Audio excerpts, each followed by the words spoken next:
Sometimes you make good decisions and right decisions, like I did last night, my friends. I came back from church last night and I thought to myself, I'm not going to watch that Notre Dame game. And I'm so glad I didn't. See what happens, and you feel better this morning, don't you? All refreshed, not frustrated. Today we celebrate the feast of Christ our King. And this is our image of a king, is probably what we see at the National Shrine in Washington, D.C. Most of you probably haven't been there, but that huge mural in the back of the altar. He looks dominant, tough, king-like, stern. But that's not the image that we kind of need. And I was reading, because it was the sheep are mentioned in the gospel in the first reading. I was reading some interesting articles on sheep this past week. Sheep in like England, Ireland, and Scotland, it's a little different than the Middle East. In the Middle East, the grazing is very difficult to find. So they will put themselves into they'll like jump down in these little areas where they see grass down there, but it's very dangerous to do that because it could fall off. And so when they jump down in there, of course they can't get up, but they'll eat all the grass in that area, and then they'll start to bleat, and bleat, and bleat, and bleat. And the shepherd takes his time bailing him out. And it's the same in Scotland and England and Ireland. They don't really have those precipices, but they'll wander off because grass is always better over there. Just like our lives, right? If I had this job, if I had this and that, and this if that we always use. If I did this or that, it's always better over here. Well, what happens when their sheep are over there, they get lost, see? Or they get tangled in barbed wire. And then they can't figure out how to get back. So after they're finished eating and now in trouble, they start to bleat.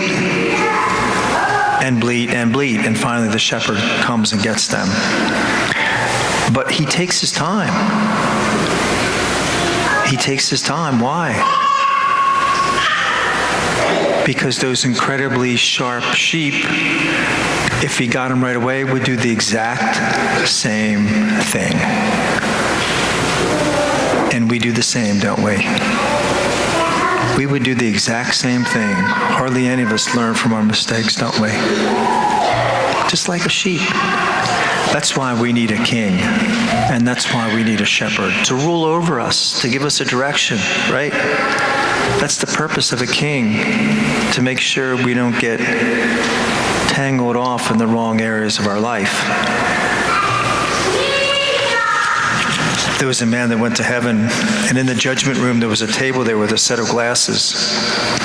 And he said, heaven was beautiful, sparkling, bright gold everywhere. And then he saw these glasses, and he puts these glasses on, and then he looks down on earth. And he sees sin, he sees poverty, he sees corruption, he sees evil. All of a sudden he hears this voice as he's looking down at earth, "Take off my glasses."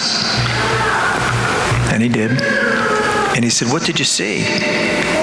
He said, "I saw a lot of anger, I saw a lot of hate, I saw a lot of corruption, I saw a lot of sin," he said.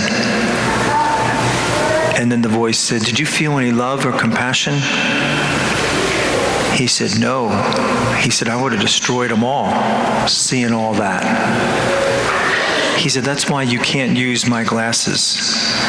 You may not see what I see unless you feel what I feel." See, our God sees how we are. But he has that compassion for us as well to draw us back. And that's what kind of king we have, my friends. He tempers judgment with compassion, right?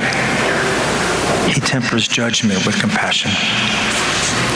There was a Danish sculptor, and he wanted to create that Christ the King model. strong, dominant, fearless. So he had his head up, his arms out like a ruler would, and a military leader.